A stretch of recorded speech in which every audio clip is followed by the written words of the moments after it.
All right, everyone, welcome. One of the things that Mike and I discuss all the time is how frustrating it is that the correct information is not out there in the market. We've seen the big brokers in town and really all the real estate influencers around the country and pretty much everyone just give BS information all the time. They don't really tell you what's going on, what to expect, how to adjust for it, all of those things. Mike and I have these conversations all the time in the office. All the time, and we nail it. And if you guys have been following us long enough and you see our posts, you know how far in advance we nail these things. And our track record with predicting what's coming in the market. And so we've decided to start sharing this information with you so that you begin to see it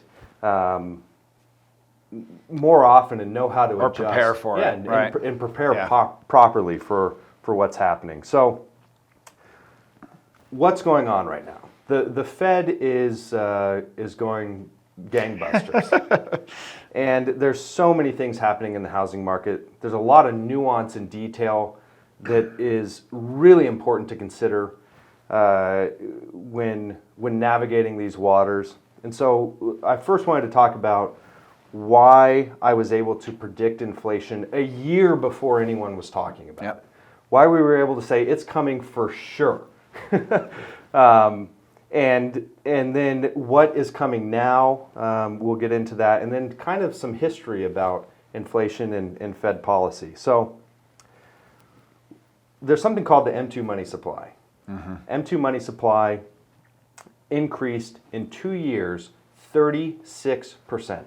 What makes up the M2 money supply? So M2 money supply, M1 money supply is checking. It's cash. It's checking accounts and all that stuff. M2 money supply is checking and savings accounts and CDs and all that stuff. It's the overall liquidity in the market for everyone.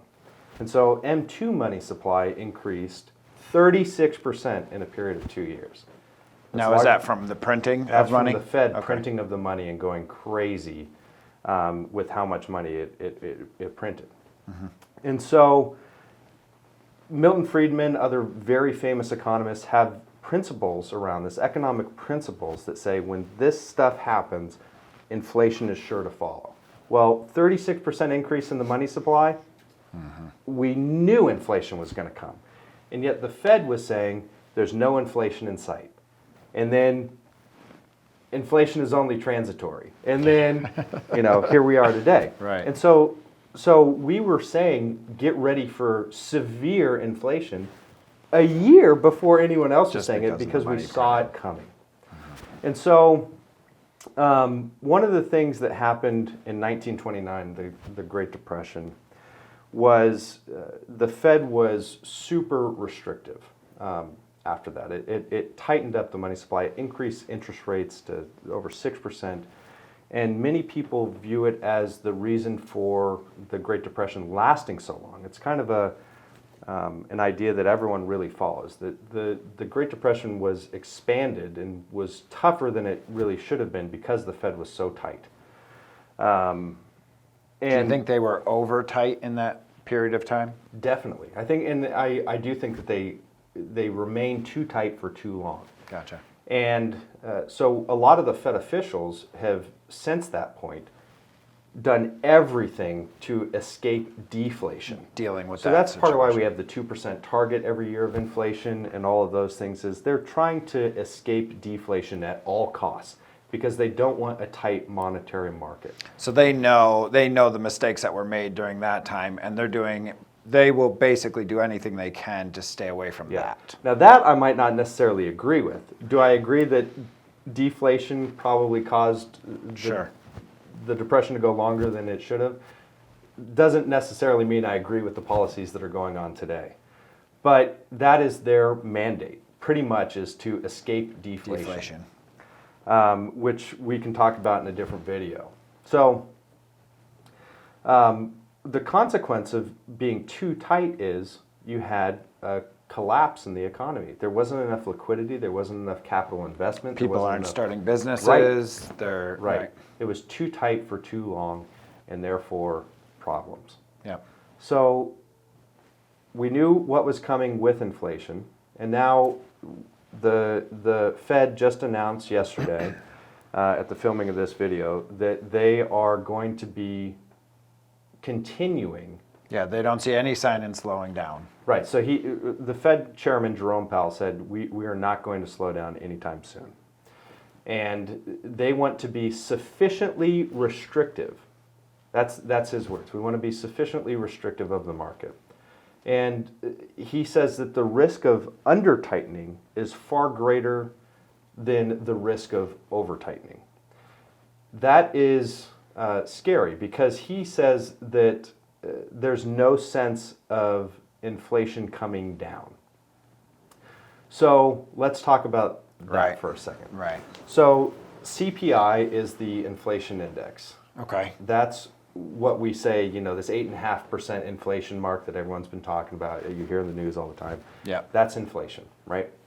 So when you look at CPI, there's something called core CPI and then CPI. Core CPI excludes energy and food prices. But not the housing market. But not housing. Okay. So housing makes up about 1/3 of CPI in general.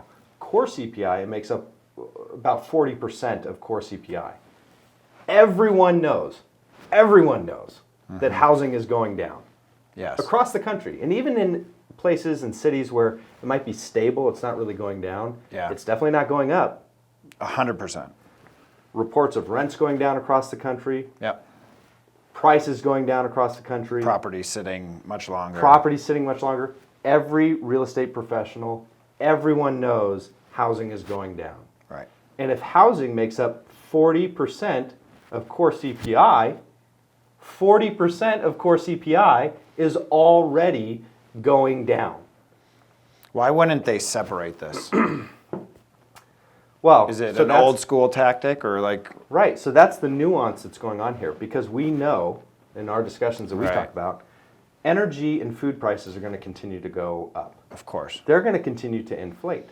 So part of what the Fed is looking at is that, well, energy and food prices are going to keep going up. We've got issues in Ukraine with fertilizer. I was going to say that might not be really the inflation problem. That could be other That's more issues. global issues. Right. That's not necessarily a monetary or fiscal side if you're on the government side of things. Right. There's more to that. If we're talking about a huge portion of what makes up CPI, housing, we're already experiencing a decline. The Fed has been sufficiently aggressive in reducing housing. When they do a rate hike, how long does it take to hit the market? Well, what they're looking at is year on year. So that's part of why they're so bad at predicting things and accurately adjusting to what's coming. So they were like, for a year, inflation isn't coming. Well, we all knew inflation was coming. Right. So they look at year on year. Okay. So one of the big problems is GDP just came out at 2.6. It's not a problem. It's great. We love the economy growing. But they're going to look at it and go, oh, the economy's expanding. We went through 2 quarters of retraction, but now we're expanding again. That means we're white hot. Wouldn't that cause them to stop, though? Well, okay. You would hope, right? Yeah. You want them to be a little bit more balanced than what they're being. They're being hawkish right now. They're going after it hard. And so if what they're doing is they're looking year on year. That's how they're analyzing everything. And that's why they're slow. So in 2020, we went like this. 2021, we went like this. 2022, we went like this. And then we did this. And so year on year, if you follow the trend line, we still are above 2021 in terms of growth. But we're way down from the peak of 2022, early 2022. So we're already going down. So the Fed is already sufficiently restrictive, is my gut. They're saying there's no signs of slowing down. Right. They're saying they're not going to do it. So that means that interest rates are going to continue to go up. Right. There's real estate experts out in the field like Tom Ferry and others that are saying you might want to expect 9% mortgage rates. 9% mortgage rates. If you go back to some of my older videos, I said, if we stay in the 6s and 7s, we're going to be great. We'll digest this inventory. Market will be balanced. We'll be okay. If we hit 9%, we got something to worry about. What kind of decreases do you think we'll see if we hit those type of interest rates? It's really hard to prognosticate that and say this is what's going to happen. Because there's still so many factors that are in this market. Like we are still going to be in a very tight inventory situation for a long period of time. Builders didn't build the amount that they need to build. We just saw, this is something again we talked about. Single family starts dropped significantly. Right. So new builds of single families dropped significantly this year on year. However, multifamily starts increased to 18%. So what you're beginning to see, and this is something to pay very close attention to, the single family homes, the place where people in America build wealth, house their families, grow for generations, is declining. Multifamily is expanding, even in this market. Right. We've seen in the last 3 years since 2019, 30 to 44% each year of investors picking up anything 500,000 and below, and those will never hit the market. Right. Exactly. So that's a huge pool that just shrinks. So, bingo. So what we're starting to see here is, and this is why we're talking about a rebound effect. This is what people need to pay attention to over the long run. Right. The Fed is going to correct the market. Jerome Powell has said, I intend to cause a housing reset. That was several months ago. He intends to cause a housing reset. He's already achieved it. The problem is, how far is he going to go now? Because he's not even looking at the data in the correct way. Right. He's going too far. And so the problem is, he's going to now overcorrect. He cooled the housing market already. Again, everyone knows the housing market is going down. Everyone. He's going to overcorrect. He's going to increase rates too much. We're going to have a problem. And who's sitting in wait? Big cash. And what was the article you shared with me? Inventory homes or Invitation homes. Invitation homes. And how many homes do they own across the country? They own 85,000 homes across the country, and they just created a partnership with basically $1 billion just waiting for the houses to go on sale. $1 billion is being saved in waiting to buy up every home after the housing market resets. Yeah. Big money is sitting there waiting for the housing market to correct. Meanwhile, the middle America, we're going to be tight. We're going to be pressured financially. This is one of the craziest statistics that no one's talking about. Personal savings has fallen off a cliff. $4.85 trillion in 2020 was how much money we had in personal savings. Now, 88% decline. In personal savings. 88% decline in personal savings. We're down to $686 billion in personal savings. I'd be curious of the credit card increase. Right? Right. So Americans are already financially pressured. We're already feeling the effects of this economy. Yeah. The fiscal tightening, we're already experiencing it, and the Fed is going to overcorrect. So let's talk about the Fed in a second to end the video, but first let's talk about the rebound effect. Yeah. We're not building enough homes. We haven't been for a decade.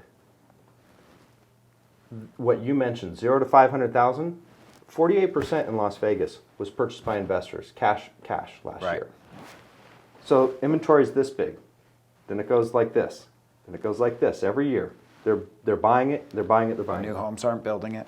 And new home builders are not building starter homes. They're not building those first homes. They're not building 0 to 500,000. They're building 800,000, $1 million homes. Right. That's what they're building. So this inventory of homes that are going to be for starter homes, middle-class Americans, they're being eaten up by investors. And they're disappearing forever. Right. Because they make so much money on these properties. They make more than the stock market, so it makes sense for them to just keep. And they have tax money advantages that the stock market doesn't have. They have leverage advantages. If it decreases, they write it off. Right. All sorts of stuff. So and remember again, they're lying in wait to just attack when the Fed does this. Right. So there is going to be a significant rebound effect. because the inventory of homes, simply that, is going to cause an issue. Buyers that can afford the home are going to be fighting over the homes that are available in their market, especially in bigger cities. Right. You know, a lot of what California experienced in the 70s and 80s and things like that, we're going to be experiencing that in other major metropolitans across the country. It's the number one thing I've been telling my clients over 3 years is that Vegas is, and this is Vegas specific, but Vegas is literally California in the 70s and 80s. Yeah. You can actually afford a decent house in the 500 range. Yeah. And we're going to see that in the next, in my opinion and yours, in the next 2 to 3 to 5 years is going to be taken away from people possibly. Yep. Yeah, and that's all, and it's going to compound. We're going to have a big problem. Housing affordability is going to go down. I would suggest becoming as financially secure as possible. Yeah. Saving your money. Yeah.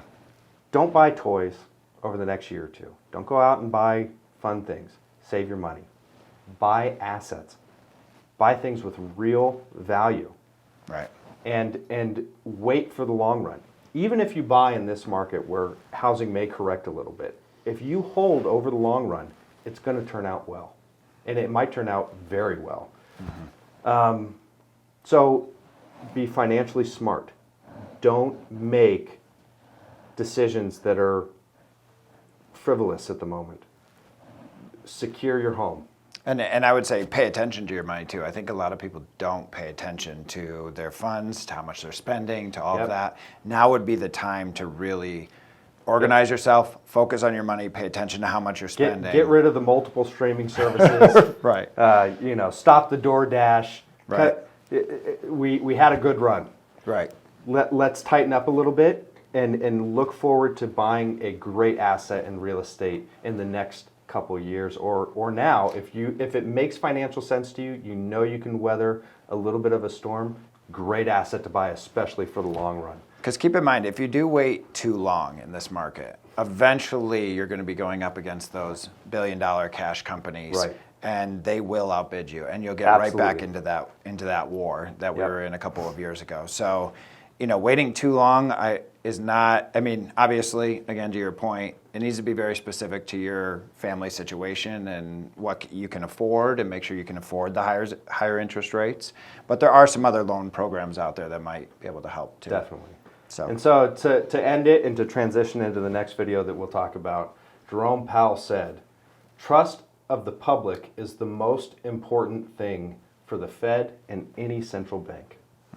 What he's saying there is, it does not matter how many jobs are lost. It does not matter how many people are financially squeezed. It does not matter what happens with the economy. All that matters is that there's a faith in the currency.